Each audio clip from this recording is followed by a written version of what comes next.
Le journal de 6h30, Jean-Luc Boujon, bonjour. Bonjour Thomas, bonjour à tous. Le 15 août, c'est donc vendredi. La fête de l'Assomption, qui célèbre la montée au ciel de la Vierge Marie, sera célébrée dans toutes les églises de France. Des églises qui, à cette occasion, seront placées sous haute surveillance. Demande a été faite par le ministre de l'Intérieur, Bruno Retailleau, au préfet.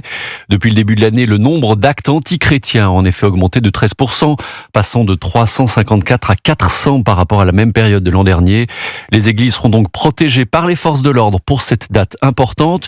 Une annonce bienvenue pour les catholiques un peu inquiets rencontrés à Paris par Charles Bouchard. Reportage.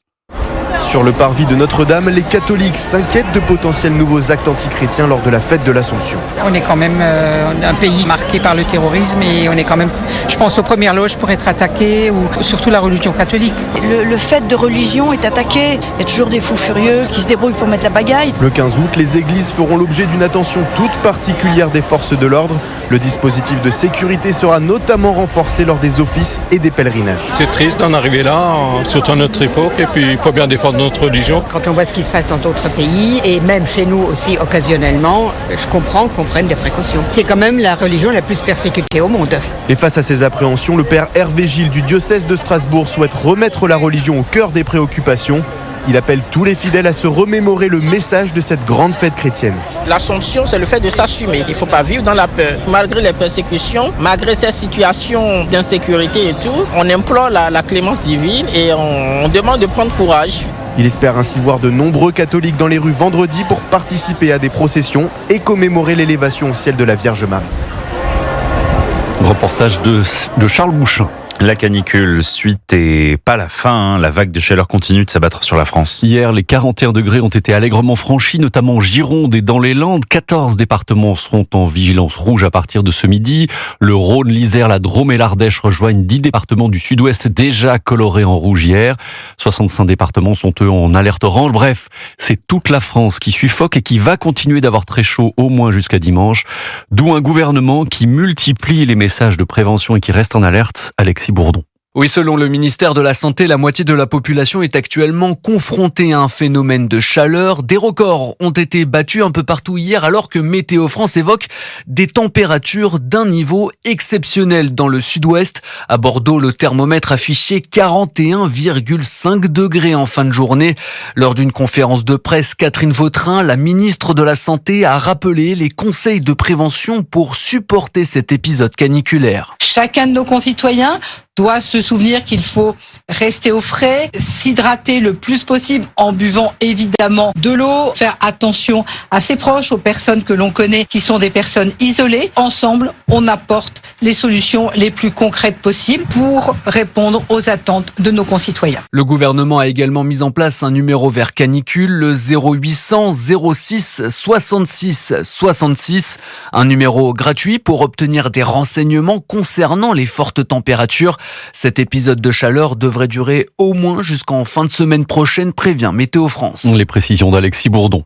Sur le front des incendies, pas de reprise du feu dans l'Aude où l'incendie reste maîtrisé. Un peu moins de 1000 pompiers demeurent sur place pour surveiller la zone. Mobilisation active pour éviter tout nouveau départ de flammes. En revanche, 230 hectares de végétation sont partis en fumée hier en Charente. Un incendie qui a démarré hier dans la commune de Saint-Vallier, dans le sud du département. 200 pompiers sont actuellement sur place et une cinquantaine de personnes ont été évacuées par précaution. Hier soir, le feu n'était pas encore fixé. Le travail des pompiers, interrompu par la nuit, doit reprendre ce matin. Près d'Alès, dans le Gard, un jeune homme de 23 ans tué de plusieurs coups de feu dans son véhicule hier soir. 2 ou 3 assaillants l'ont pris pour cible alors qu'il était à l'arrêt au volant de sa voiture. Sa compagne, qui était à ses côtés, n'a pas été touchée. Pour l'heure, le mobile n'est pas connu, mais il s'agit vraisemblablement d'un acte prémédité, a indiqué le procureur de Nîmes. Il est 6h35, vous écoutez Europe 1 matin. À 3 jours du sommet Trump-Poutine, les Européens vont-ils réussir à faire pression sur le président américain pour qu'il infléchisse sa position ? On n'en prend pas le chemin. En conférence de presse hier, le président américain a de nouveau fait part de son souhait de voir naître un partage de territoire entre la Russie et l'Ukraine pour mettre fin au conflit. Une solution souhaitée par Vladimir Poutine, mais fermement rejetée par Volodymyr Zelensky et les Européens. Trump semble donc négliger l'avis de l'Europe, ce qui n'étonne pas Jean-Éric Brana, spécialiste de la politique américaine. la parole des Européens est largement dépréciée aujourd'hui. Je crois que c'est totalement secondaire pour Trump. Donald Trump fait du transactionnel vis-à-vis de l'Europe. Il les considère comme des concurrents et non plus comme des alliés. Et c'est bien la différence avec l'administration précédente. C'est malheureusement le constat que l'on est obligé de faire. Parce que qu'est-ce que fait Donald Trump? Il remet Poutine en pleine lumière. Là où les Européens, dans l'ensemble, avaient réussi à neutraliser les Russes en mettant Poutine dans l'obscurité, en ne le laissant pas prendre pied sur la scène internationale, eh bien, Poutine redevient un grand par l'action de Donald Trump. Jean-Éric Brana, spécialiste de la politique américaine avec Antoine Bienvaux. Donald Trump qui se déploie aussi sur le front intérieur pour répondre à l'insécurité croissante qui sévit à Washington DC. Le président américain a annoncé sa volonté de placer la police de la capitale américaine sous le contrôle des autorités fédérales. Le président des États-Unis qui va également déployer 800 militaires de la garde nationale. Bonjour Rémi Amalvi. Bonjour. Vous êtes le correspondant d'Europe 1 aux États-Unis. Pourquoi une telle décision du président américain ? Eh bien, ce serait, selon les mots de Donald Trump, pour débarrasser la ville de la criminalité, la sauvagerie, la saleté et la racaille. C'est l'anarchie totale dans la ville et nous allons nous débarrasser des bidonvilles, a également lancé le milliardaire, qui a rebaptisé le 11 août en jour de libération de Washington. En dépit de ces accusations, Washington DC se porte plutôt bien. Elle se classe 15e des villes américaines comptant le plus de sans-abri avec 5600 personnes recensées, un chiffre qui a baissé de plus de 50% en 10 ans.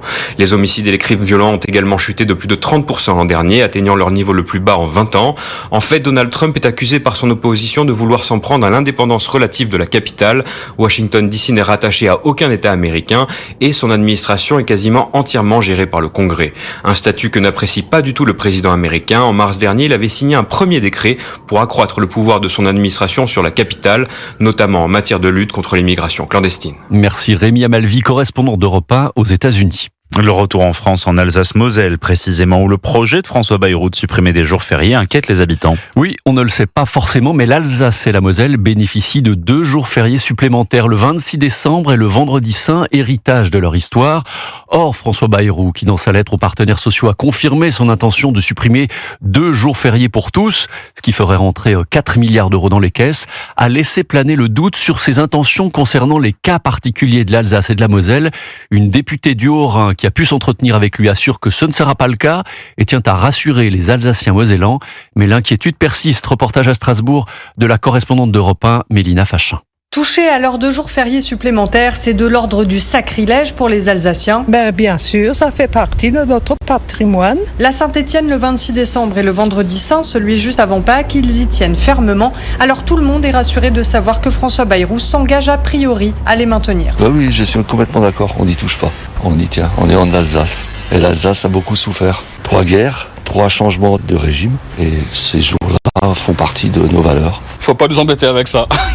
Mais méfiance et prudence. Quand on saura à quelle sauce on est mangé réellement, oui, on sera rassuré. Mais là, en attendant que c'est que des expectatives, on verra. Brigitte Klinkert, députée du Haut-Rhin, a tenu à en avoir le cœur net. Elle a directement appelé François Bayrou. Il me dit ne parler que des jours fériés nationaux. Ceci est important pour l'Alsace. Il ne faut pas toucher à ces 2 jours fériés supplémentaires puisque c'est notre histoire et notre identité et je serai très vigilante sur l'avenir. Strasbourg, Mélina Fachin, Europe 1. La loi du plomb promulguée hier par le président de la République, malgré la censure la semaine dernière par le Conseil constitutionnel de la mesure sur la réintroduction de l'acétamipride, un pesticide dont le retour était souhaité par de nombreux agriculteurs. La loi a été publiée hier au journal officiel. Elle permettra notamment une simplification administrative pour l'agrandissement des plus gros élevages industriels, ainsi que pour la construction d'ouvrages de stockage de l'eau à finalité agricole. Un mot de sport pour évoquer la fin probable de l'histoire de Donnarumma avec le PSG. Le gardien international italien, grand artisan de la victoire du club parisien en Ligue des Champions il y a 2 mois, va certainement quitter le club à 1 an de la fin de son contrat. Signe qui ne trompe pas, Gianluigi Donnarumma ne figure pas dans le groupe qui s'envolera ce matin vers Udine, où le PSG affrontera Tottenham demain soir pour la finale de la Super Coupe d'Europe.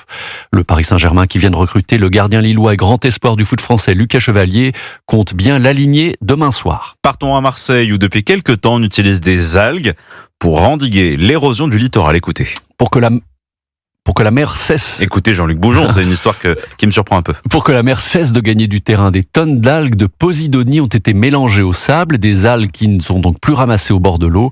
Or, la mesure n'est pas esthétique du tout. Spectacle dégoûtant, estiment même les vacanciers qui déplorent une tentative désespérée, quand d'autres estiment que tout doit être fait pour protéger le bord de mer. 4 plages marseillaises font figure de laboratoire cet été. Reportage sur la plage du Prophète de notre correspondant Stéphane Burgat. Elle colle aux jambes, elle s'accroche sur les serviettes. Dans le sable et dans l'eau, l'abondance des algues de Posidonie en dégoûte certains, comme Michel. Paraît-il que c'est utile, paraît-il. Mais en fait, ça fait sale, ça pègue, ça sent mauvais. Bien sûr, ça sent. Moi, je peux vous dire que ça sent. Et puis, ça sent pas très bon. Et il y en a, ils ont essayé de les enlever, ils les enlèvent, elles reviennent. Enfin, moi, je n'y vois que des inconvénients. Ces algues ont été enfouies, mélangées au sable au début de l'été et ne sont plus ramassées dans l'eau dorénavant. Résultat, des banquettes se forment sur le bord de mer, nous montre Hervé Manchon, l'adjoint au littoral à la mairie. Ici, on se retrouve devant un tas d'herbes mortes. Ça s'élève, ça forme des petites falaises. Ça fait amortisseur contre la houle. La plage gagne du terrain sur la mer, alors que partout dans le monde, l'érosion côtière crée des dégâts, fait disparaître le littoral, fait même tomber des maisons quelquefois. Le test durera 3 ans. Les habitués comme César espèrent des résultats. Il faut voir si ça marche, mais c'est vrai que la plage du Prophète, en 10 ans, elle a énormément perdu. Et avant, elle allait quasiment jusqu'au bout des rochers. Il y avait bien 5 à peut-être presque 10 mètres là. Ah ouais, c'est ce qu'on se dit souvent, on viendra sûrement pas quand on sera vieux sur cette plage. Enfin, on pense pas. Et dans la théorie, 1 mètre cube d'algues pourrait retenir jusqu'à 100 kilos de sable. Marseille, Stéphane Burgat, Europe 1. Et puis à Gravelines dans le Nord, ce sont des méduses qui ont provoqué hier l'arrêt de la centrale nucléaire. Des milliers de méduses qui se sont infiltrées dans les stations de pompage de l'eau qui permet de refroidir les réacteurs. 4 réacteurs sont donc à l'arrêt, ce qui a entraîné une coupure de la production d'électricité, mais pas de pénurie, indique EDF. Un incident extrêmement rare dont la résolution prendra plusieurs jours dans cette centrale nucléaire qui est la plus grande d'Europe occidentale. Merci Jean-Luc Boujon à 6h42.